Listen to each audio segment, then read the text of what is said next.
nidukomere nta bwoba. Amazina yanjye nitwa Nyirumuringa Naituriki Jehova, aha ndi umwuzukuru wa kaka wabanye nawe igihe kinini gishoboka. Ni ngewe muntu mu buzukuru be twaganiriye cyane bihagije. Nkaba ndi kwihanganisha buri muntu wese wadutabaye ko ngewe namaze kwiyakira, ko nyumva ko kaka yagiye nagize igihunga, naguye hasi. Ariko korari Byiringiro murahari? Korari Byiringiro na nyogokuruza wanjye, ntimugire ubwoba, ntabwo twapfushije, ahubwo ku Mana twashyingiye, turashyingiye. Rero niyo mpamvu mubona ntafite ikibazo. Ndabizi ngewe ko ku Mana nashyingiye kaka. Kaka yakoze ubukwe, kandi yakoze ubukwe bwiza, ko mwese mwaje.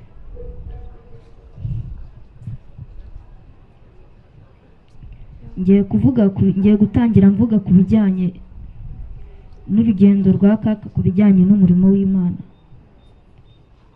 Kaka twarabanye. Ikintu cya mbere mushimiye, kuva nkivuka kugeza uyu munsi, kaka niwe muntu wa mbere wabashije kuba yanjyana mu nzu y'Imana. Kaka niwe muntu wa mbere wanyigishije gusenga. Kaka niwe muntu wa mbere wanjyanye muri korari. Kaka twajyaga tujyana kuririmba mu masurute ya za Kibungo, akagenda mpetse mu mugongo. Ikiganiro twagiranye cye cya nyuma muri iyo minsi, muri icyo cyumweru, yarandwaje, naje kurwara tifoyide, narembye cyane ku buryo utashaka kubyumva. Kaka yarandwaje, ikintu nari nshoboye kurya ni amagi. Kaka yanguriraga amagi ya buri munsi, avuga ati nta mafaranga mfite ariko amagi ugomba uyarya. Ikiganiro kaka twagiranye bwa nyuma, kaka twaganiriye ambwira ati bana banjye ko nabatereraga ipasi, ko nabitagaho mwarwaye, nimara gupfa muzaba abandi.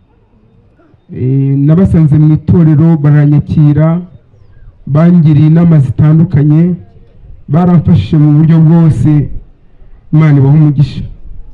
Rero mama Fisi ari ibintu byamurangaga, yari umubyeyi w'inyangamugayo cyane, yari umubyeyi wakundaga abantu, yari umubyeyi witangiraga abandi, yarangwa no gukunda gusenga cyane. Biragoye muri iki gihe cya none kubona umuntu wakwikorera imitwaro y'abandi, watanga igihe cye kubw'abandi bantu, kubw'imibabaro y'abandi, kandi nawe wabonaga atorohewe, rimwe n'imwe yabaga arwaye, ariko muri ubwo burwayi yamenyaga ikibazo cy'umuntu, yagendaga gusenga. Mama Fisi, ugire iruhuko ridashira. Barumuna bawe atubereye intwari ikomeye. Ibyo tutabashaga gukora warabikoraga, ntabwo tuzakwibagirwa. Watubereye inkoramutima. Mama Fisi, mubyeyi mwiza, tuzahora tukwibuka ko ari cyo watumariye mu muryango. Mama Fisi turamushimiye. Iyo twagiraga ibibazo yatubaga hafi, yari umubyeyi wacu ukomeye, tubuze umuntu w'intwari. Kandi ikindi dushimiye Imana ko na papa wa Fisi agihumeka umwuka w'abazima. Tubishimiye Imana Nyirijuru, yumve ko tuyishimiye. Twavuga byinshi.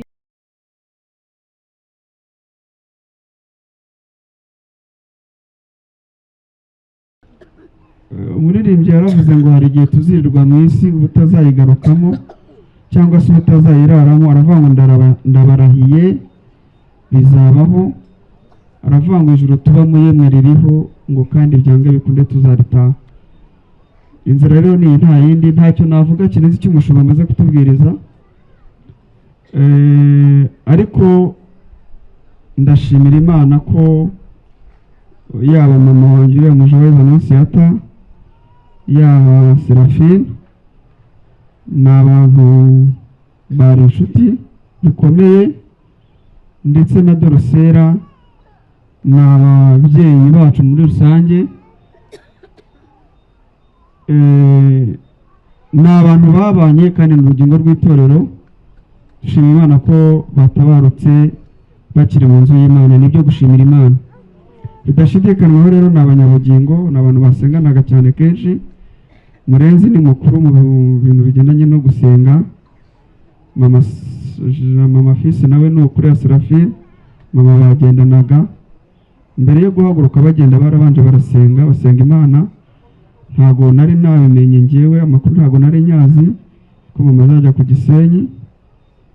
Byabaye ngombwa ko nimuka, ntago ngituye Kabugumba hari i Kanombe. Naje kubona ubutumwa bugufi kuri WhatsApp umuvandimwe hano Kaguga ambwira ati maze kumenya amakuru ko Murenzi n'umudamu we bitabye Imana. Ati se birashoboka, hari ikintu wabashije kumenya? Numvaga nta wundi muntu wa mbere nakabaye mbaza amakuru yo kwa Serafina, numvaga mama namubaza. Nagerageje gukoresha telefone ye mbura umuntu unyitaba. Mpamagara muri umuntu wa Mama Fisi witwa Clementine, nari nsanzwe mfite nimero ze, mubaza amakuru numva nawe ntayazi. Ntangira kubwira uwari umpaye amakuru ko ayo makuru ari igihuha, kubera ko nta kuntu umuntu yakwitaba Imana n'umudamu wa Murenzi na Murenzi ngo murumuna we aba atabizi. Mu gihe nyiri muri ako kanya mfite mushiki wanjye mukuru witwa Nyesi, abarampamagaye ati amakuru numvise ko mama we yitabye Imana nibyo. Ndamubwira ntayo makuru ntago nigize nyamenya, ahubwo bambwiye ko ari umudamu wa Murenzi ndetse na Murenzi bitabye Imana. Tarashyira nk'iminota 5 cyangwa 10 nibwo murumuna wanjye ndamukunda Patrick, umuhererezi wa mama, yampamagaye arambwira ati se wamenye ko mama yitabye Imana? Ndamubwira nti oya ntabwo ariko bimeze, ati ahubwo ni umudamu wa Murenzi bambwiye ko mama ari yagiye Gisenyi. Numvise ko ariko bari bajyanye, mpita numva ko bitakwiye gushidikanya. Nafashe imodoka ndaza, ngerageza gufata telefone ngo mpamagare inshuti zanjye birananira. Urumva nabaye nk'umuntu ukubiswe n'inkuba, ingingo zose gukora biranga. Mbona umuntu nahamagara, mpura n'umumama umwe ndamushimira, inshuti yacu hari i Kanombe, mubwira ibibaye. Ansaba ko nahamagara undi muvandimwe witwa Desire akaza kunjyana n'umusirikare duturanye ari hano, nawe ndamushimira. Tumuhamagaye twumva telefone ntibyabasha gukunda. Kuva i Kanombe ngera ahantu hari imodoka byarangoye ku buryo kumenya hano Kagugu byambere ihurizo ritoroshye. Uwo muvandimwe rero ndamushimira washoboje. Twakoze urugendo tugira Gisenyi tukangana uko byabaye, ariko mu ncamake mu minota 10 biragoye. Ariko hari umuririmbyi wavuze ngo ndashimira mama ko yatwitayeho tukiri bato. Aravuga ngo yagendaga kubita hirya hino ashakira abana be ubuzima bwiza. Uko turi turabikesha mama. Twagize amahirwe make yo kugira umubyeyi data atabaruka tukiri impinja, ariko dushimiye Imana ko mama atabarutse nibura hari aho tugeze. Mama yakoze imirimo myinshi itandukanye tuzabitangaza. Yari umujyanama w'ubuzima, yari umuririmbyi muri korali Byiringiro, yakoreye itorero, yari umuntu ukora mu matsinda amwe namwe yo kubitsa no kugurizanya ibyo bita nk'ibibina. Yabaye umuyobozi w'ibibina byinshi, tunabashimira bamwe na bamwe bagiye batuba hafi mu kudutabara. Kandi ni ukuri ntekereza ko atabarutse nk'inyangamugayo. Imana imuhe uko ridashira, ndetse n'abari ababyeyi. Rero nyiri muri uwo mwanya biragoye, ariko nagira ngo nubone ifata aka kanya nshimira umuntu wese waje kudufata mu mugongo, abakomeje kutuba hafi twababonye. Gutabara umwuka reka undi ibintu bigoye. Tunashimira ubuyobozi bw'inzego za leta, cyane cyane ubuyobozi bwa hano turi, cyane Ncamihigo Jean Marie Vianney yakomeje kudukorera ubuvugizi no kudutegurira neza batuba hafi. Ariko cyane cyane inshuti za Murenzi nizo nshuti za mama, abavandimwe ba mama nibo bavandimwe bo kwa Murenzi, kwa Musengimana bose ni abavandimwe. Nge ndibuka ndi umwana twari duturanye aririmba kuri indi. Uyu muco twagiraga umuco wo gusangira kabisa n'agahiye, hahandi hari ukuntu ababyeyi mu giturage baba batetse yabura ibishyimbo akaguha agasura ategenda kwa mama Mutoni agushyira mu gasura ajyana ibishyimbo bihiye. Ibyo ni ibintu byagiye bibaho. Uwo Murenzi afite ubuhamya bwinshi, hari inshuti yacu muri rusange. Murenzi ni umubyeyi mwiza, turashimira Imana ko agihumeka. Clarissa nawe yari umuntu wacu, buriya tugize icyo mu nzego z'ubuyobozi. Iyo wagendaga umugana ufite ikibazo yakumvaga, ari inshuti ya bose. Mbese aba babyeyi bose uko bagiye murumva ko bari bafitanye umubano udasanzwe. Rero babanye mu byiza byo gusenga, byankubitana nabo rimwe na rimwe bakaza banyituye hano baturuka mu gashyamba karane bavuye gusenga. Bidashidikanya rero Imana ibakire. Twabonye abafite inshuti zacu, turashimira amafamiye atandukanye, ntabwo navuga umuntu ku wundi. Abaturutse imihanda yose bagatsinze n'ababonye, Imana ibaha umugisha. Abari kutwandikira message, ntabwo twabura gushimira itangazamakuru ritamye kutuba hafi no kudukorera ubuvugizi. Hari abavandimwe batari no mu gihugu cyangwa se inshuti, ariko ujya kubona ukabona nibura araguhamagaye binyuze muri iri tangazamakuru. Hari umumama wacu twari twaragerageje guha amakuru turamubura, ariko social media yadufashije. Imana ibamugisha.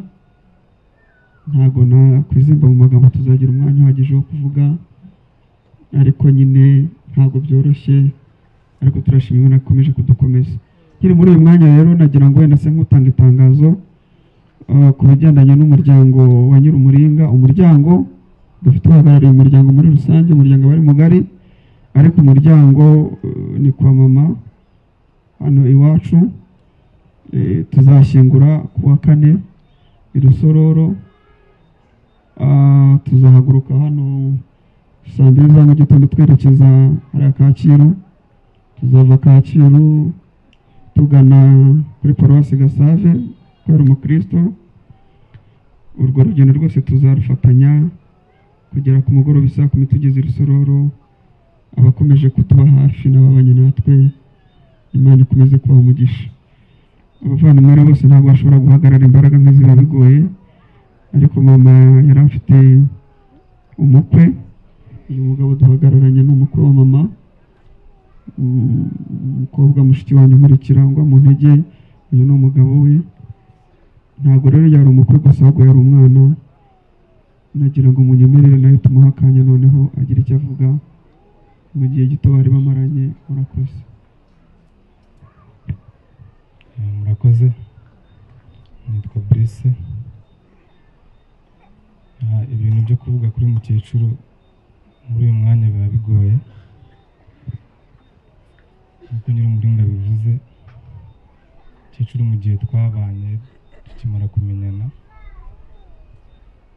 yajyaga ambwira ati wowe ntuzajye wifata nk'aho uri umukwe wanjye, uri umwana wanjye. Igihe cyose uzajya abantu yenda aribo bazamenya ko uri umukwe wanjye, ariko ngewe ngufata nk'umwana wanjye. Uyu munsi rero ubu nibwo nanjye nari maze igihe, nibwo nari ngeze igihe cyo noneho byo kugenda nikuramo cyuko ndi umukwe, maze gutinyuka mufata nka mama. Ni ibintu bitoroshye kubisobanura. So mu gihe rero tumaranye yambereye umubyeyi.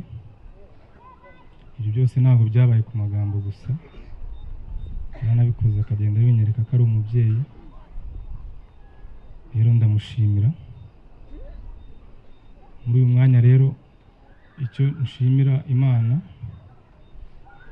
twajyaga tuganira akambwira uburyo bwo gukorera Imana. Yakoreye Imana buriya cyane.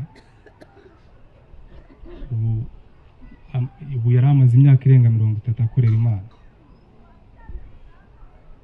Bivuze ngo njye navutse yaratangiye gukorera Imana. Uyu munsi rero ntabwo nshidikanya ko agiye mu ijuru, ndabizi neza ko agiye mu ijuru. ko ijuru yararikoreye buri muntu ahangaha, ndetse wamuhereza umwanya yavuga kuri mukecuru. Ni umuntu washoboraga kugira ikibazo, yaba akuzi yaba atakuzi, akubona muri icyo kibazo mukagifatanya, akakibanamo nawe, akaba yasinzira ari uko kibashije gukemuka. Rero ikindi kintu cyambabaje cyane ni uru rugendo rwiwe, kuba nibura tutaranamurwaje ngo tumenye, nibura tumenye ngo byarateguwe, kugeza n'uyu munsi hari ubwo umuntu atekereza ngo wenda aracyari muzima, kubera ko ntabwo kubyumva ngo yaragiye mwaravuganaga ejo, abantu bamwe barabonanye nawe mu gitondo, ntiyigeze arwara, ntiyigeze agira gute. Icyo kintu cyaratubabaje cyane, no kugisobanukirwa biratugora, ariko icyo nshimira Imana nuko ariko yari yabishimye ikaba imujyanye, ndetse n'uriya muvandimwe bari kumwe n'inshuti ye cyane, ndabizi ni abakozi b'Imana bose, bose ndabizi neza ko bagiye mu ijuru. Turabashimiye rero abavandimwe, inshuti, imiryango muri hano, dushimira cyane n'abantu bavuye mu gihugu cya Uganda. Mwese turabashimiye kwifatanya natwe. Murakoze. Haleluya, haleluya. Nidukomere, nta bwoba. Amazina yanjye nitwa Nyirumuringa Turiki Jehova, ndi umwuzukuru wa kaka wabanye nawe igihe kinini gishoboka. Ni ngewe muntu mu buzukuru be twaganiriye cyane bihagije. Nkaba ndi kwihanganisha buri muntu wese wadutabaye, ko ngewe namaze kwiyakira, ko nyumva ko kaka yagiye nagize igihunga, naguye hasi. Ariko korari Byiringiro murahari? Korari Byiringiro na nyogokuruza wanjye, ntimugire ubwoba, ntabwo twapfushije, ahubwo ku Mana twashyingiye, turashyingiye. Rero niyo mpamvu mubona ntafite ikibazo. Ndabizi ngewe ko ku Mana nashyingiye kaka. Kaka yakoze ubukwe, kandi yakoze ubukwe bwiza, ko mwese mwaje.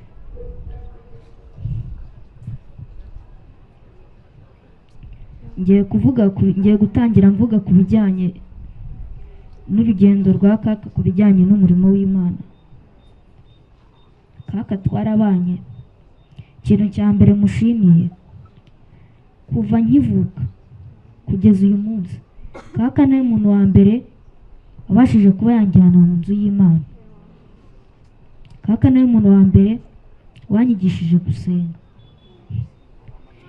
Kaka niwe muntu wa mbere wanjyanye muri korari. Kaka twajyaga tujyana kuririmba mu masurute ya za Kibungo, akagenda mpetse mu mugongo. Natangiye gukorera Imana mfite amezi 6 kubera kaka. Kaka yaragize 90% by'ubuzima bwanjye. Umva ni igihombo nagize. Yamenyeraga uniform ya korari, imyenda yanjye y'ishuri. Sinigeze, igihe cyose nabanye na kaka, sinigeze njyana uniform idateye ipasi ku ishuri. Kaka yaramfatiye runini, rero murabyumva namwe. Mu minsi yo kurangiza urugendo rwa kaka, muri uko kwezi, nko mu kwezi kwa 9 k'umwaka ushize, yakundaga kumbwira ibijyanye n'urugendo rwe. Akambwira ati, mwana wanjye, nimpfa no uzanshyingura.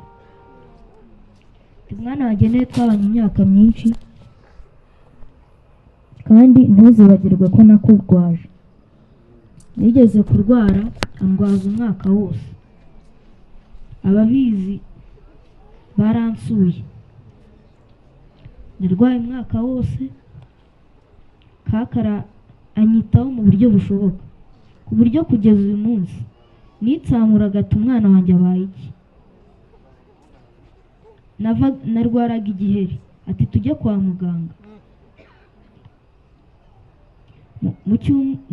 Mbere y'uko mu byumweru bibiri byabanje mbere y'uko asoza urugendo,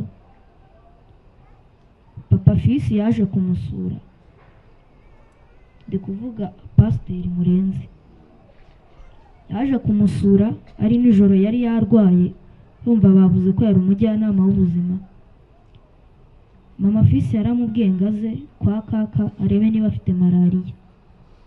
Yaraje nijoro, kaka amufatira ikizamini abura malariya. Abuze malariya baraganira. Ibintu baganiriye byonyine byagaragazaga ko bari bameze nk'aho barimo baraganira iby'urugendo rwabo rwa nyuma.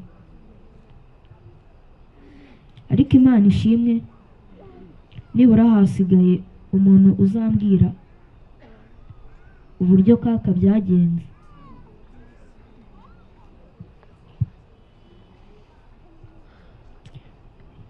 Bimwe mu bintu Pasiteri Murenzi yaganiriye na kaka, baganiraga mu rugendo bakoranye muri korali Byiringiro, imisozi bazamukanye bajya gusenga. Baravuga ati Mana nutwima ijuru tuzaba twararuhiye ubusa. Kugeza uyu munsi ubu tuvugana,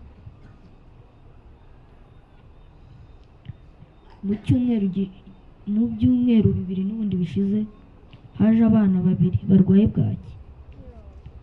Uwa mbere we yaje yenda gupfa, ari umuntu upfa ubona apfa. Kaka ntiyawemye kumufasha. Kaka yaravuze ati wowe urarara ugiye ku murenge, ati uraheka umwana uri mu mutuku, umwana uri mu mutuku uramuheka. Ati umwana bamuhaye amatara aruka. Ibyo nibyo bintu ntazibagirwaho kaka. Uwo mwana rwose ndamutse mubonye Imana yabingiriye neza. Nirwo rwibutso kaka yansigiye. Uwo mwana kaka yamwitayeho, ahamagara abajyanama bagenzi be. Umumama yari atuye mu mudugudu wa Muhororo, amubwiye ati mu mudugudu wanyu murwaje bwaki kandi birakomeye cyane. Undi muntu w'umumama, uwo ndakeka uwo bazanye ari hano namubonye, nawe yazanye umwana arwaye ameze nabi cyane. Kaka nawe ntiyahwemye kumufasha. N'uyu munsi turahura akanyihanganisha. Nibyo nasorezaho. Ikintu mwibukiraho, kaka yari umuntu uvugisha ukuri. Kaka yari umuntu uvugisha ukuri ku buryo ukuri ko yashoboraga no kukuzira. Kaka yari umuntu uvugisha ukuri cyane, yangaga ibinyoma.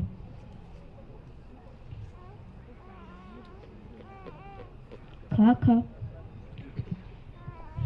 ikiganiro twagiranye cye cya nyuma, muri iyo minsi, muri icyo cyumweru yarandwaje, naje kurwara tifoyide, narembye cyane ku buryo utashaka kubyumva.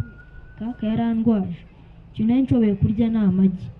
Kaka yanguriraga amagi ya buri munsi,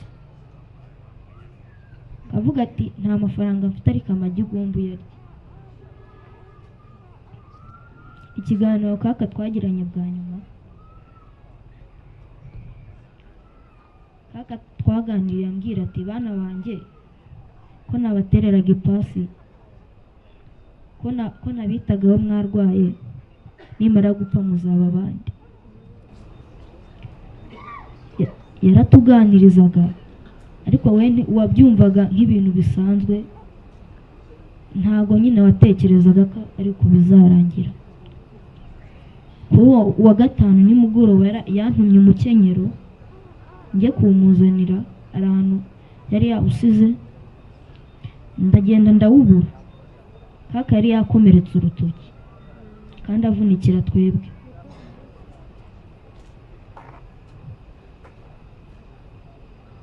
Aravuga ati bana banjye murye. Muri iyo minsi twari twarabuze apeti kubera ko twararwaye. Avuga ati murye kuko nzongera guteka isombe nyuma y'amezi 5. Umvaga ko nyine yambwiraga ibintu byose ariko simbisobanukirwa.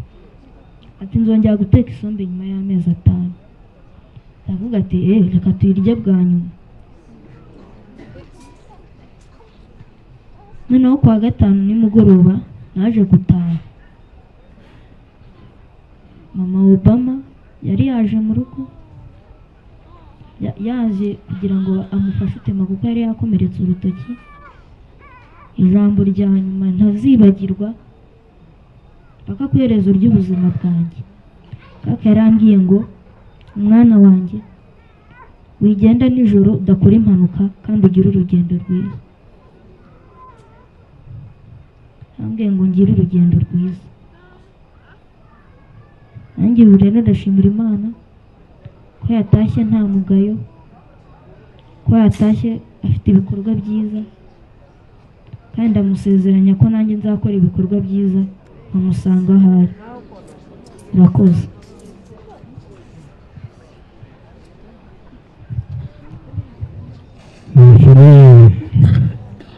Yamaze neza nese dukomeje kwihanganisha umukomere.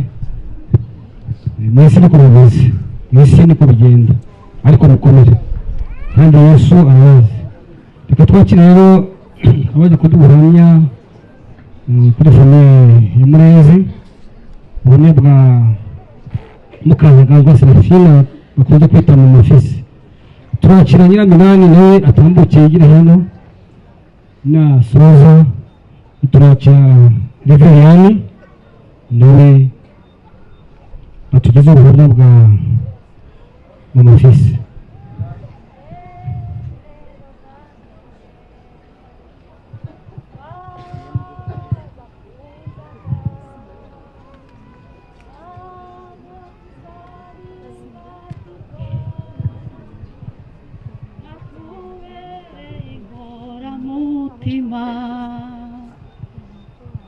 Yemwe bavandimwe turabashimira, mwatubereye inkoramutima, ntago tuzabibagirwa. Mwatubereye inkoramutima, yemwe babyeyi nimuruhuke, mwatubereye intwari ikomeye. Haleluya, haleluya. Aba babyeyi batubereye inkoramutima turabibashimiye, nubwo tutari kumwe hano. Aba babyeyi babiri bicaye aha ngaha bashimiye ko ari intwari, tubuze abantu b'ingenzi. Aba babyeyi bari aha ngaha njyewe ntabwo nzabibagirwa, bambereye inkoramutima, ntabwo nzabibagirwa. Ku itariki ya mbere z'ukwa 10 naranyereye nikubita hasi ndavunika. Bakimara kubyumva byabakoze ku mutima, mama Fisi n'uriya mubyeyi baza birukanka tubasanga ku Kagugu nge n'uyu muvandimwe n'impanga yanjye, ariko ntago bawemye kutanjya inyuma, bakoze ibintu by'ubutwari. Naye nabyimbye akaguru cyane, nanyereye nikubise hasi, ariko bakagenda bamumuriza bambwira ngo komera. Ni abantu b'intwari nazibagirwa, kuko ku itariki ya mbere z'ukwa 10 bangiriye neza. Twageze Kibagabaga, bumva ukuntu nababaye cyane.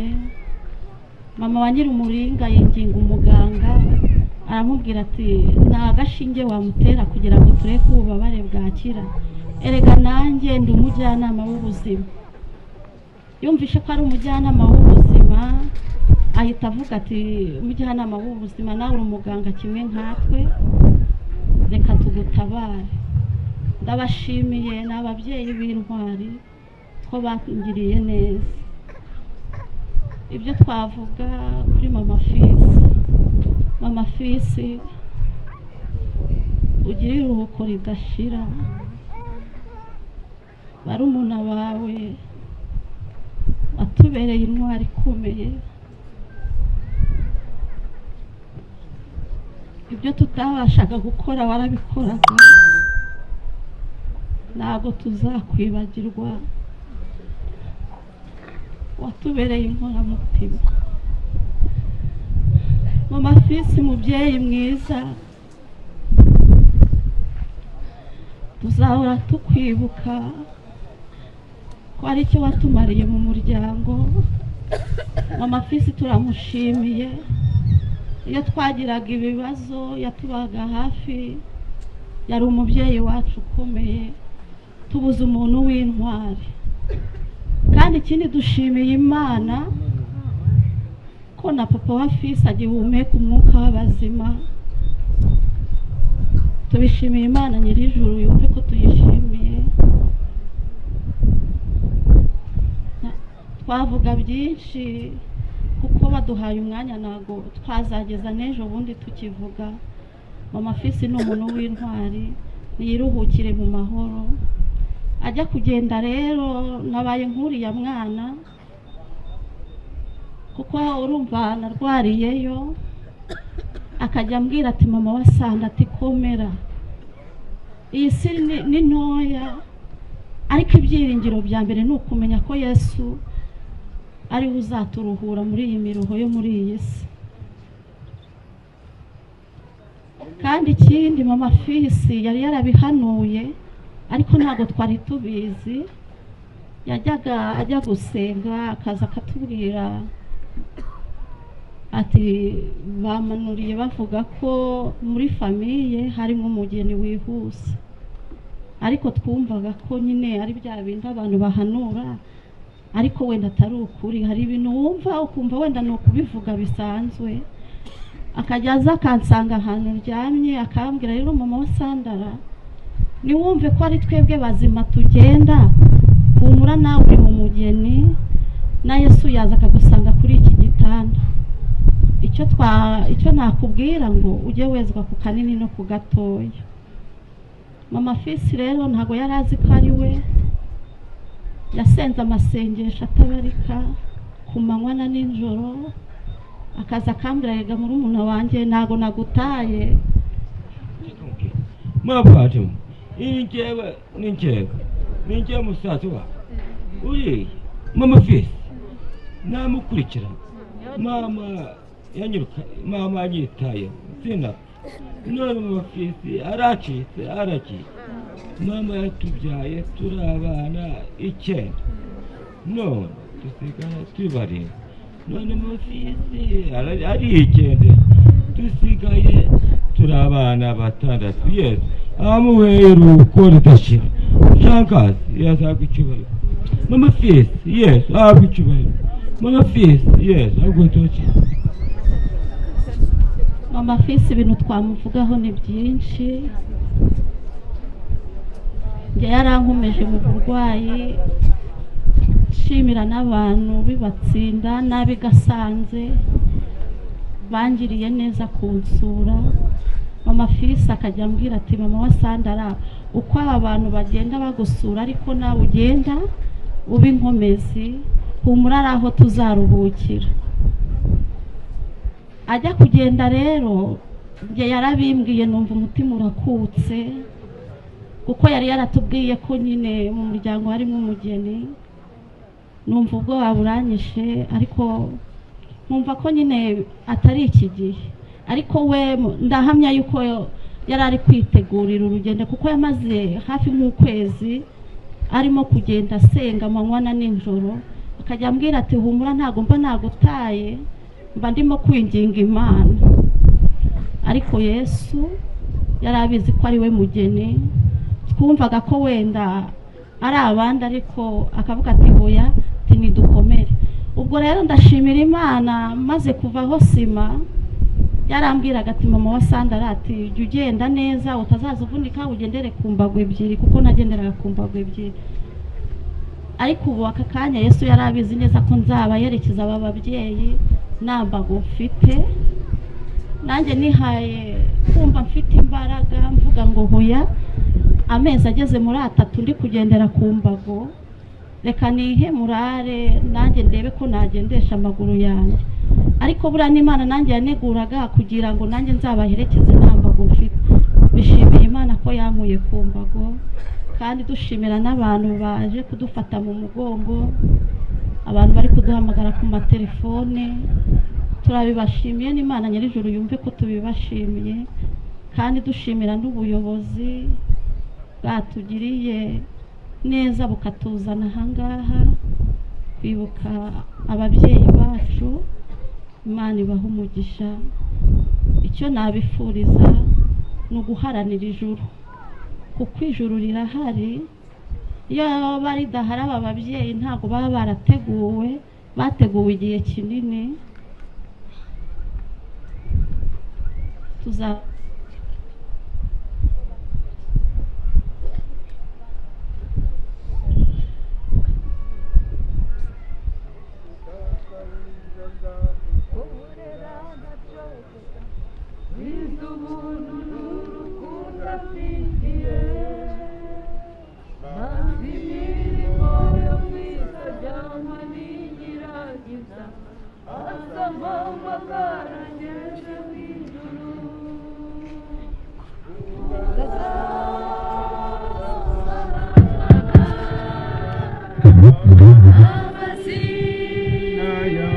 bose mu gitabo cy'ubugingo,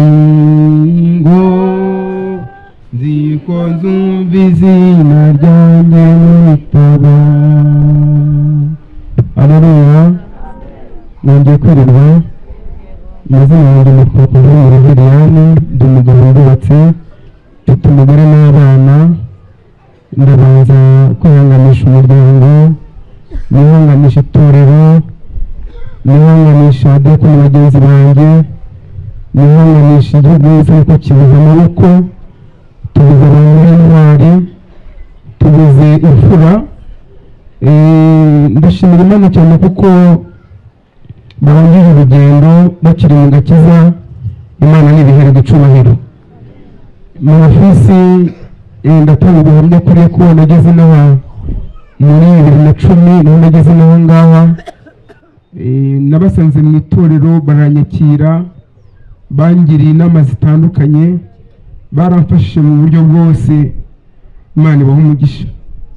Rero mama Fisi ari ibintu byamurangaga, yari umubyeyi w'inyangamugayo cyane, yari umubyeyi wakundaga abantu, yari umubyeyi witangiraga abandi, yarangwa no gukunda gusenga cyane. Biragoye muri iki gihe cya none kubona umuntu wakwikorera imitwaro y'abandi, watanga igihe cye kubw'abandi bantu, kubw'imibabaro y'abandi, kandi nawe wabonaga atorohewe rimwe n'imwe yabaga arwaye, ariko muri ubwo burwayi yamenyaga ikibazo cy'umuntu yagendaga gusenga.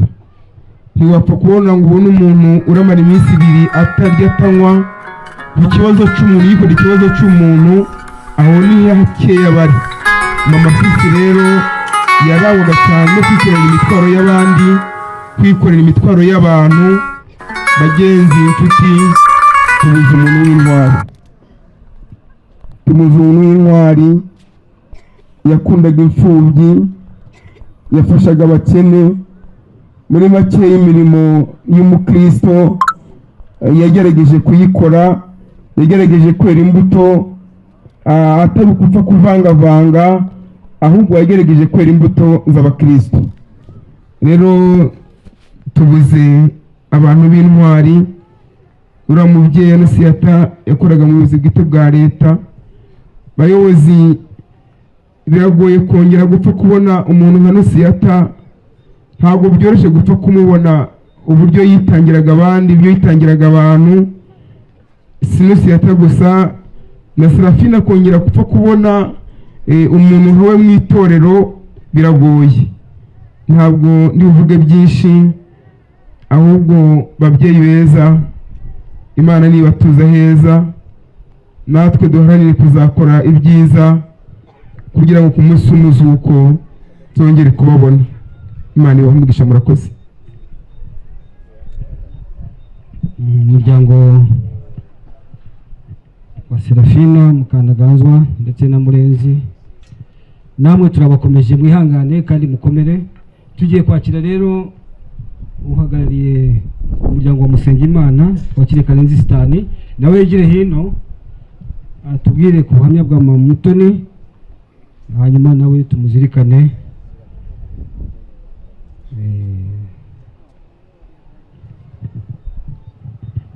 Muraho mwese. Tugiye kuvuga ku buhamya bwa Mama Mutoni, ariko umutware we ngira ngo abenshi usibye ko batamuzi, hari abatamuzi. Umutware we turicaranye hariya, hanyuma arigira hino, ariko ntabwo byoroha, ndabizi ntabwo byoroha, kuko aricaye ariko ntabwo byoroha. Si kugira ngo azahaguruke, ntabwo byoroshye, ubwo namwe murabyumva uko bimeze. Mu by'ukuri Uwingabire Drosera yavutse mu mwaka w'1971, ashakana na Musengimana mu mwaka w'1993. Babyaranye abana 6, abahungu 3 n'abakobwa 3. Imibereho ya Drosera yinjira mu muryango wacu yatubereye umudamu mwiza, wubaha.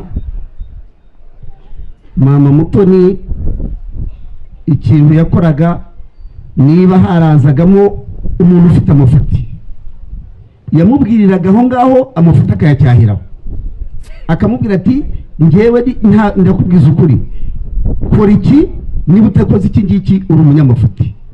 Ntabwo yatinyaga kuvuga ngo arakubenderereza none ngo aragutinya.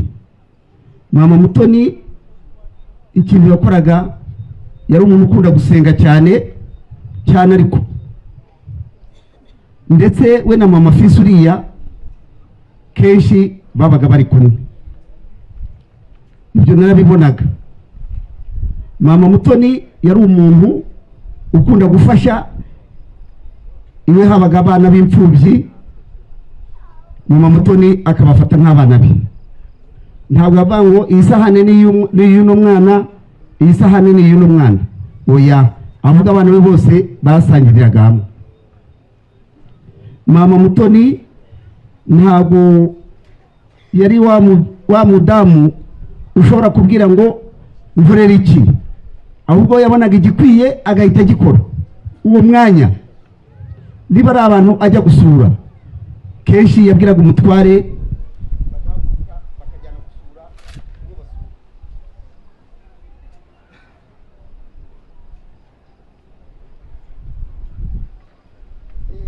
Hanyuma Mama Mutoni ntabwo yari umuntu wiganda cyane.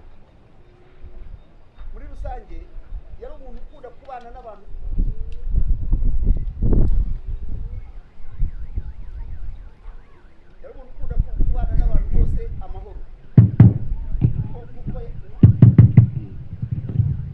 Nuko bagiye babivuga, nawe yari umuntu wakoranye na bose babaye abajyana yarebanaga umurwayi wageraga kwa Nonsiyata agasanga adahari, ubwo yahitaga aza kwa mama Mutoni, yahitaga aza kwa mama Mutoni. Uwageraga kwa mama Mutoni agasanga adahari, yahitaga ajya kwa Nonsiyata. Ibyo ni ibintu abantu bose bari bamaze kumenyera, kandi mu kazi kabo wabonaga bagakora akazi kabo neza. Sinzi ukuntu tuzongera kujya tuzabona abandi bajyanama b'ubuzima bameze kuri iki kabishwe bakagenda gikweri. Ubwo rero mu mibereho kugira ngo twumve inkuru yabo uko yagenze, ni kuwa gatandatu twari turangije umuganda, tunyura hano ku mudugudu, duciye ku mudugudu turahatinda akanya gatoya, hari ibyo twari turi kuvuga kandi kanama. Ubwo nibwo nabonye imodoka izamuka igana ahantu kwa murumuna wanjye, imodoka mbona ihagaze ku marembo, ariko gahunda yo kujya gusura byari ugusura umukwe wacu uri Gisenyi. Noneho imodoka imaze guhagarara mbona Pasiteri Murenzi na n'uriya mugabo wa Dorosera bari hamwe, barasohoka bajya mu modoka n'abandi badamu bageze kuri 13. Noneho byari maze kuba saa 5:20 nibwo imodoka yamanutse iducaho, ariko ngewe ndavuga ngo ubwo bagiye Igisenyi, kuva hano kugera Igisenyi mu Ruhengeri bara amasaha 3, ndavuga ngo kugera Igisenyi ni isaha. Ubwo ndavuga ngo baraza kugera inaha ngaha bwije. Ubwo baragiye bamaze kugenda, bimaze kugera nka saa, ngewe nyine Muringa yavuze isaha yabimenyeye, ariko ngewe nabimenye bimaze kugera nka saa 8:30 nibwo bampamagaye barambwira bati ya modoka yari itwaye ba mama Mutoni, bati ibishe bose, bati Murenzi murumuna wawe bose barabatondora. None nsanga bose koko niko bagiye muri ya modoka. Nje mu by'ukuri umuntu uzababwira ngo umujura yamuteye yamugeze hejuru ngo afata telefone arahamagara, uwo muntu sinzi ukuntu azaba ameze akomeye cyane, kuko nge nashatse ikintu nafata n'icyo nareka, ndabura ndaheba neza, ndajarajara ndaheba. Ahubwo cyo kora gusa niyambaje umuntu wari ufite imodoka Hirana, ndavuga nti mbabarira uze tugende, nti ngo imodoka itsinze abantu Gisenyi runaka. Pasiteri Murenzi ndamubwira mama Fisi bose uko bagiye, kuko 1/2 cyabo nari nababonye. Ubwo twafashe imodoka turagenda, ndetse ubwo abantu bakomeza kugenda bahamagara. Tugeze mu nzira, kubera telefone yari imaze kugenda bakomeje guhamagara, barambwira batishyiramo akadege ngashyiramo. Nshyizemo akadege, abantu b'intanga ngo bahise bavuga ngo natwe imodoka iratugushije. Abantu batangira guhamagara, noneho batangira guhamagara ku zindi telefone zabo twagendanye, bati ngo namwe muraguye. Reka nta kintu twabaye. Ubwo twaragiye rero tugere Gisenyi. Tugeze Gisenyi, uwo mudamu ejo nawe ifoto yizaza hano, kuko bayijyanye ku Gasave. Bari baduhaye gahunda yo batubwira ngo ni Gasave ni kwa Idirisa, ni Gasave ni kwa Idirisa, habura umutwe ni umuntu yafata nicyo yareka. Ubu twaje hano turi nka bangahe, igipande kimwe, abandi bose bagiye Gasave. Ubwo noneho rero ndagenda nsanga nibwo uwo mwanya akimara kuva mu mwuka uri uyu mudamu wa Uwingabire Dorosera. Ubwo dusanga abandi bageze muri moroge kare, nawe bahita bamutwara uwo mwanya, baratubwira ati niba mushaka kumureba nimuze mujye kumureba muri moroge. Turagenda, nibwo twageze muri moroge dusangamo n'abandi bose uko bari bameze, turabareba. Bavandimwe, aba babyeyi Imana iba iruhuko ridashira, kuko nge narabarebye nta n'umwe ntarebye, narabitegereje. hari abo twari turi kumwe bari hano nabo twarafatanije. Imana ibaha umugisha. Aba babyeyi nabo ari Nonsiyata, ari Serafine, ndetse hari na mushiki wacu wundi ubu bagiye ku Gasave, ndabona nta famiye bandi bari hano, bagiye nabo Gasave, nawe uwo bita Mushinguzi, ubwo nawe naramurebye ku buryo no kubazana, ubwo umutima twari dufite twagize igitekerezo cyo kuvuga tutese aba bantu bazagera i Kigali gute. Urabona kugira ngo mu bitaro by'Igisenyi iyo biri mu mujyi urebe gukurayo imirambo igeze kuri ngahe yose bayizana. Uyu mubyeyi ukora muri RIB Kararisa, we nagiye kubona mbona umugabo we ahitsaza ahita amushyira mu modoka, bamushyira mu modoka baramutwaye. Nibaza aba bandi ukuntu basigaye uko bizagenda, ariko Imana yakabyara. Nagiye kubona mbona Nyirumuringa nawe aje Nyirumuringa yaraje bashyiramo umurambo wa mama we n'uriya mudamu wundi w'i Bugesera, barabatwara. Noneho dusigara tubunze umutima y'ukuntu ino mirambo yindi nayo izava hariya Igisenyi ikaza hano i Kigali. Ubwo nibwo abantu batubwiye bati nimushake ziriya modoka zishinzwe gutwara imirambo, namwe muhite mubabwira mubaha amafaranga bashobora kugira gute kubatwarira. Icyo kiba igitekerezo cyiza twubakiye kuri Nyirumuringa yadufashijemo, yatweretse, natwe duhamagara imodoka. Imodoka rero ihageze twashyizemo Mama Fisi, dushyiramo Mama Mutoni, dushyiramo na Mushinguzi. Ariko baratubwira bati nta moroge iri Kacyiru, hari imyanya ibiri, ahubwo nimushakisha ukuntu mwabona umuntu ubahamagarira ku bitaro bya Nyarugenge ko haba hariyo, ntabwo hajya habura umwanya. Ubu barahamagaye koko ku bitaro bya Nyarugenge, baratubwira bati umwanya umwe, barababwira ngo umwanya umwe urahari, ariko ibiri Kacyiru nayo irahari. Nuko twapakiye, twashyizemo Sarafina, dushyiramo Drosera, hanyuma na Mushinguzi wagiye mu bitaro bya Nyarugenge. Bavandimwe, ni ibintu bitari byoroshye kubona aba babyeyi ahantu bari muri moroke y'Igisenyi. Ni ibintu bitoroshye, byari biteye agahinda, ni ukuri, ni ibintu bitoroshye. Babyeyi, Imana izabatuza heza mu ijuru. Mwakoze. Famiye Musengimana ni mukomere kandi mwihangane. Ibyo bikorwa byakorwaga hari saa 9 z'ijoro ku gatandatu, nanjye nari ndi ku Gisenyi, byari bibabaje kandi biteye agahinda, ariko Imana yaradufashije tubona baraje. Ngende mu basigaye kugira ngo dushakire transferi. Abandi bari bakiri mu bitaro ngo bazi Kigali, kuko twari mu bitaro by'Igisenyi, ariko nta radiografi ari ngo babanyuzemo. N'uwo bahaga serumu ntago waga bazi niba yakomeretsemo imbere uko bimeze. Niyo mpamvu twagumye kugira ngo mu gitondo n'abandi abarwayi bari basigayeyo bagera kuri 6 turebe uko twabazana. Ubwo ku cyumweru mu gitondo twiriwe dushakisha ukuntu babona transferi izibazana i Kigali ngo bace mu cyuma barebe.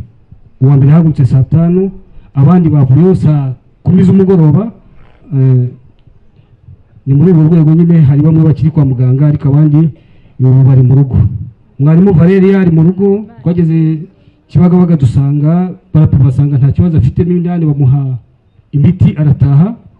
Witwa Mama Jasmine nawe na n'undi bazanye bose nabo Mama Emima nawe namenye makuru ko yaba ari mu rugo yaratashye nawe. Hanyuma Ngabire umugore wa Ngabo niwe uri kwa muganga na Pasteur Murenzi. Ubwo rero mukomeze mu basengere kandi mubabe hafi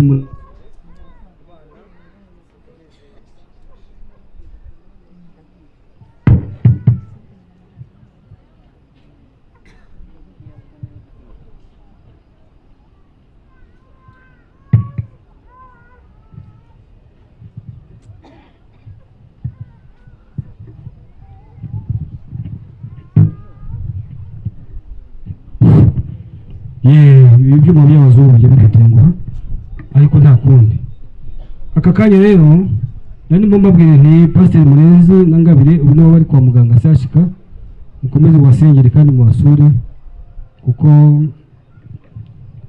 urumva iminsi yose Ngabire yamaze ku Gisenyi Murenzi we bahise bamuzana uwo munsi impanuka yari yabaye kuko yari muri koma. Ngabire we babonaga kivuga ariko batazi uwo barafite igihande cyo hasi cyari cyangiritse ariko batabizi kuko nta cyuma nta radiography hari ngo bapime barebe.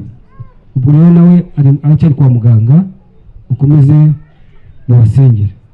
Reka twakire rero Pasiteri Ndagano uhagarariye ubuyobozi bw'itorero hano nawe azagira icyo avuga kuri abakozi b'Imana bitahiye inasoza ndabwira gahunda ikurikiyeho. Yesu abahe umugisha.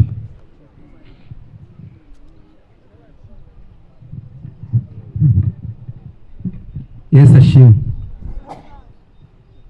Mbere yo kuvuga reka nsome ijambo rigufi cyane ninjiza mu ijambo ngiye kuvuga Yobu ibice 14 umurongo wa 14 haravuga ngo umuntu napfa azongera abeho.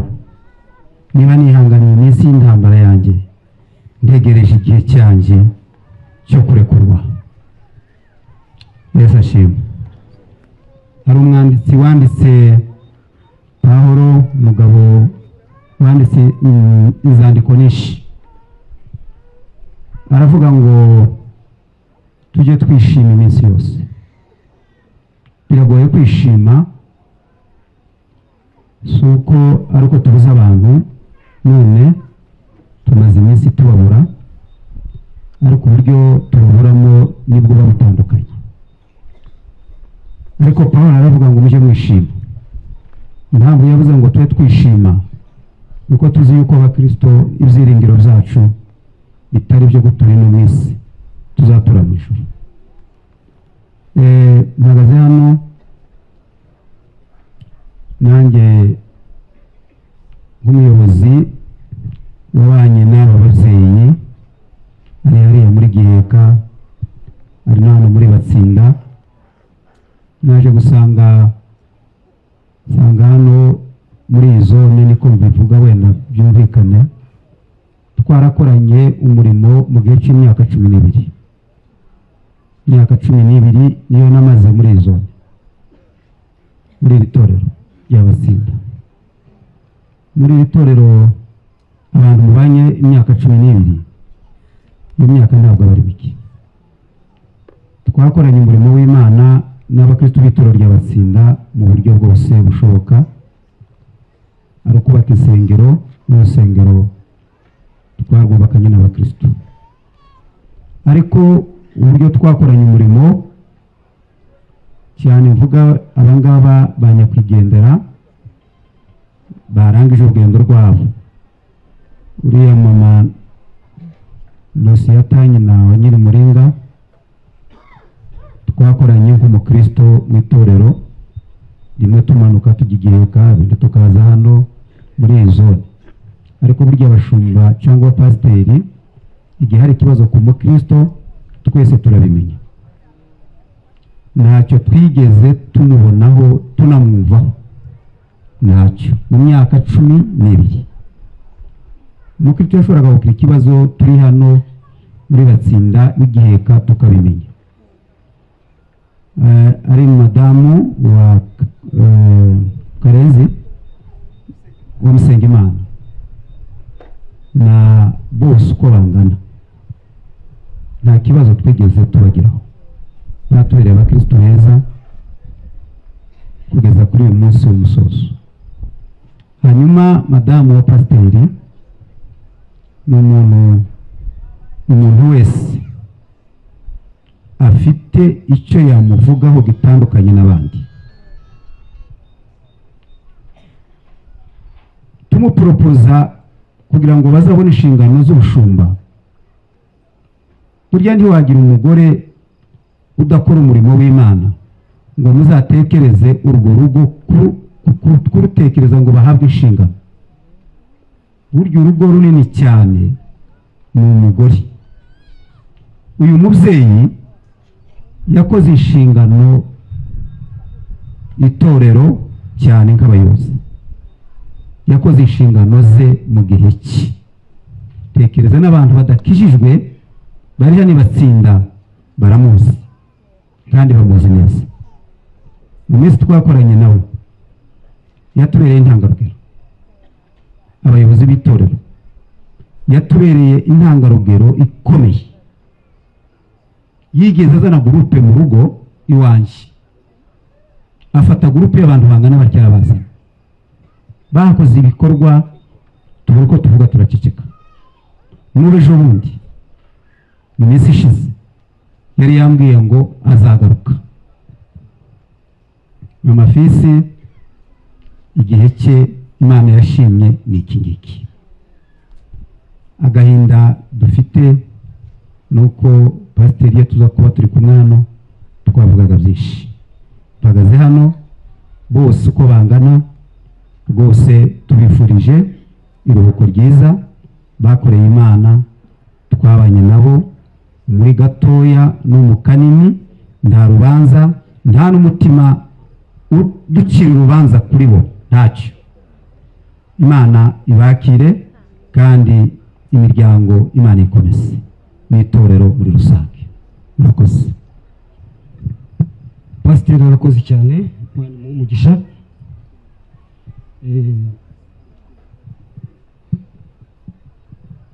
Ntabwo biba byoroshye mu bihe nk'ibi guhagarara hano umuntu atanga ubuhamya bw'abantu bakoranye umurimo ndetse mwabanye mu bihe byiza. Mu gihe bagucitse bakagenda ntabwo biba byoroshye, ariko byose Imana nifite ubuzima bwacu mu kiganza cyayo. Aka kanya rero ndagira ngo nsabe umubyeyi wacu, umuyobozi w'umurenge wacu ari hano, twagize umugisha wo kubana nawe, agira ijambo abwira abaturage b'umurenge wacu wa Kinyinya, abahumurize anabakomeze, hanyuma mu kanya turaza gusoza mwihangane reka tumwakire. Mwiriwe neza, Yesu ashimwe. Ntibyoroshye na gato kuvuga nyuma y'ikibazo nk'iki ngiki gikomeye cyo kubura ababyeyi, abavandimwe, inshuti bapfuye mu buryo butunguranye. Impanuka ntiteguza niko bavuga mu Kinyarwanda, ariko reka twihanganishe imiryango yose, abaturage b'umurenge wa Kinyinya, abaturage b'umudugudu wa Dusenyi, Kagarama, aho ababyeyi bose bari batuye, ndetse n'abandi bari hirya no hino. Mubisema harimo n'umubyeyi wo mu karere ka Bugesera, ariko nanone dukomeze gusengera bariya bakiri mu bitaro nabo bakire kandi bagaruke mu buzima busanzwe, dufatanye gukomeza kubaka iki gihugu. Maze imyaka ine muri uyu murenge, ariko urwego rukomeye rwitwa urw'abajyanama b'ubuzima ni urwego twakoranye cyane. Uriya mubyeyi witwa Anonsiyata, hari umwana wavuze hano yamuvuze ukuri, yagerageje gutanga ishusho ye nk'uko rwose nanjye nari nsanzwe muzi. Tumaze iminsi duhanganye n'ikibazo cy'imirire mibi, ndetse muri iyi minsi tukagira n'ikibazo cya malaria muri uyu murenge. Noneho nkabaza abajyanama b'ubuzima uruhare rwabo mu kurandura by'umwihariko imirire mibi. Noneho tukaganira, twasoza inama, uriya mubyeyi witwa Anonsiyata akansanga mu biro akambaza ati ariko ubundi ni iki gituma iki kibazo kidakemuka? Nanjye nkabaza ntese ko ari mwe muri kuri muhanganye n'iki kibazo kuko ahubwo kitarangira. Tukajya impaka. Hari umwana yavuze ko ari umubyeyi uvugisha ukuri, avugisha ukuri rwose ntaca ku ruhande. Ni umubyeyi rero wabonaga iteka akubwiza ukuri, akakubwira ati nyamara dukoze ibi ikibazo cyagabanuka, nubwo kitarangira ariko nibura cyagabanuka. Yari umujyanama mwiza rero, yari umujyanama mwiza, kandi wabonaga haba ku zuba, haba mu mvura, haba hose yabaga ari ku murongo w'imbere avuga ati reka duhangane n'iki kibazo, ariko dufite icyizere ko kizarangira. Twabuze ababyeyi rero bakomeye, ababyeyi b'imfura, ababyeyi bitanga, ababyeyi bakora byose igihe cyose, haba mu minsi mikuru, haba mu gihe cyo gutegura umunsi w'abagore, ugasanga mama Anonsiyata niwe uri imbere y'abandi kandi akajya inama. Imana ibahe iruhuko ridashira. Tuzabakumbura ndetse tuzabatekereza igihe cyose ibyiza bakoreye umurenge, ibyiza bakoreye umuryango, inama nziza, urugero rwiza. Bari ababyeyi ba urugero rwiza rukomeye cyane. Yakundaga kumusanga mu biro akaza kumbwira ati ariko iki kibazo cyo nacyo tutaki agasesengura. Hari ibyo najyaga mbabwira byitwa gusesengura ifasi. Mugende mujye mu mudugudu wanyu mujye gusesengura ibibazo biryo. Akagaruka akambwira ati bya bibazo narabisesenguye, akabitondeka ati dore ibibazo biri mu midugudu, haba mu mikorere, haba mu miyoborere, haba mu isuku, haba mu bibazo by'imirire mibi. Ni umubyeyi wari usanzwe rwose ubona ko ari umujyanama koko. Umuntu wamwise umujyanama ari umujyanama. Rero ni igihombo kuri twese, ni igihombo kuri benshi, ariko akarusho ni uko ari umubyeyi w'umukristu. Ibyo ari byose aho ari arimo arareba ko tumutaramiye muri uyu mugoroba, atubwira ati ibyiza nakoze, byinshi nakoze, iyo nibyo ntashoboye gukora, byo nibyo twese turiho. Niyo mpamvu twateraniye hano, nayo mpamvu twifuje yuko abantu twahurira hamwe, aho kugira ngo tujye mu miryango ko ntitwabona uko tuganira abantu mu miryango yose. Reka duhurire hano noneho muri iyi minsi 2-3 tubataramire, tubaganire, tubavuge, tuvuge ibyiza bakoze. Abantu biba ngombwa abantu barire, ko kurira ntabwo ari ikibazo, ahubwo ni uko umuntu aba yishimiye cyangwa se yibuka umuntu uko babanye, uko inama yamugiriye. Ntabwo ari bibi, kurira si bibi. Abantu rwose muri iyi minsi 2-3 batanga ubuhamya, buri wese uko yumva yabanye n'aba babyeyi abivuge, abantu bahambuke, abantu bagaragaza amarangamutima yabo. Ejo ku munsi w'ejo bibaye byiza, niyo byatangira saa 9 abantu bakubutse mu mirimo, tukagera saa 2 saa 3, ariko abantu bisanzure, abantu mubyeyi bamuvuge, abo yakijije abana imirire mibibazo babivuge, abo babanye akabakiza malariya. Nari maze iminsi mubwira nti ndagira ngo dufatanye guhangana n'ikibazo cya malariya. Habwira ariko numva warwaye malariya ibyo tuzabipfa. Nawe akabwira ati ntabwo nzigera ndwara malariya, niko yari yarabinyemereye.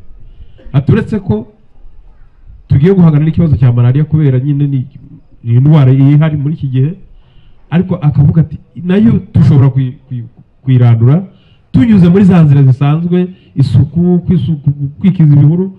Yari umujyana mu buzima rwose. Uriya mubyeyi nuko nyine turi mu bihe bikomeye, ariko ubundi yari akwiye guhabwa ishimwe ryose rishoboka kuko yakoze ibyo agomba gukora. Pasiteri n'abandi banyuze hano bavuze bati ni kuko niwe narinzi, niyo mpamvu ariwe mvuga. N'abandi ariko numvise mubavuga kandi numvise mubavuga neza.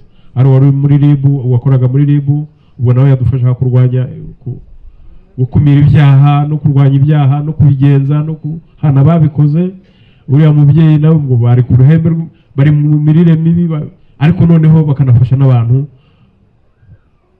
ukiranuka n'Imana, kuko byose iherezo rya byose nuko twese twemera Imana.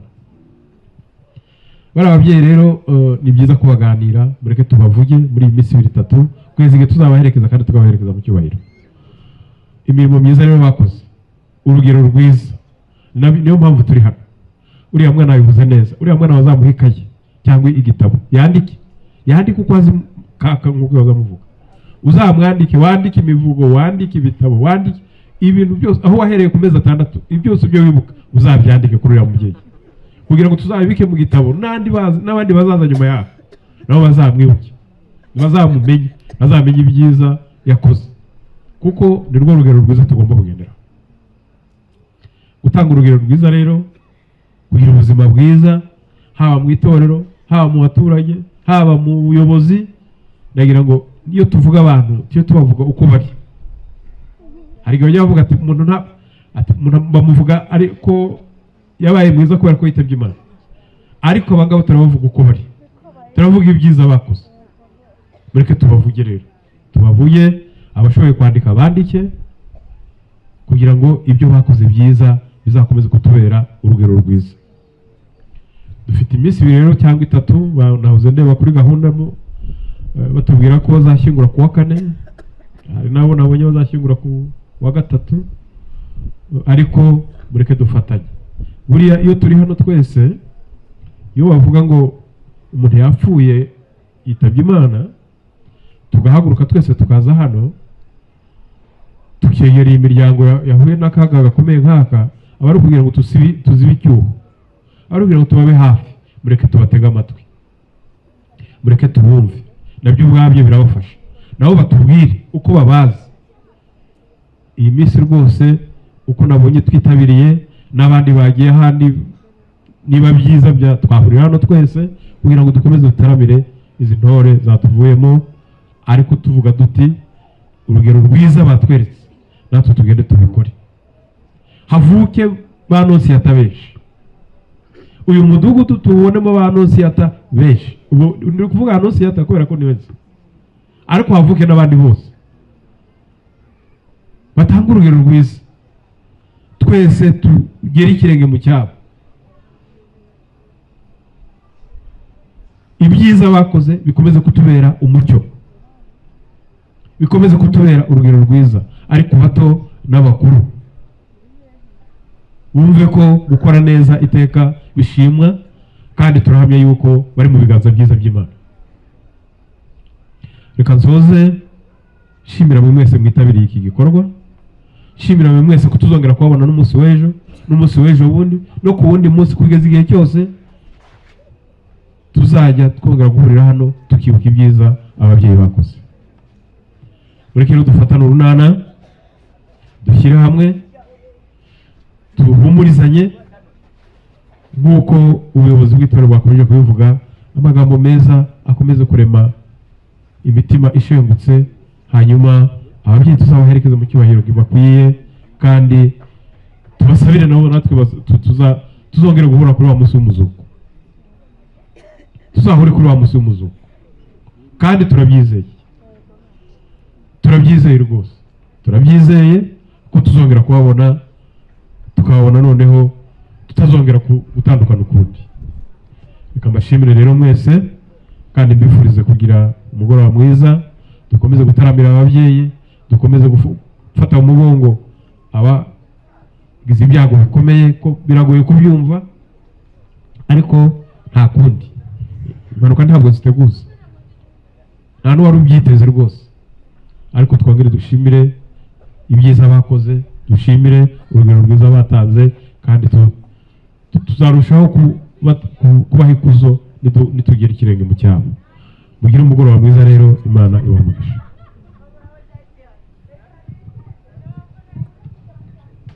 Umuyobozi wacu arakoze, Imana imuhe umugisha. Turi kugera ku musozo rero, kandi dukomeje gushimira buri wese witabiriye uyu mwanya. Dushimira ubuyobozi bwacu buba bwazirikanye abaturage b'igihugu, ngira ngo murabizi umuturage ku isonga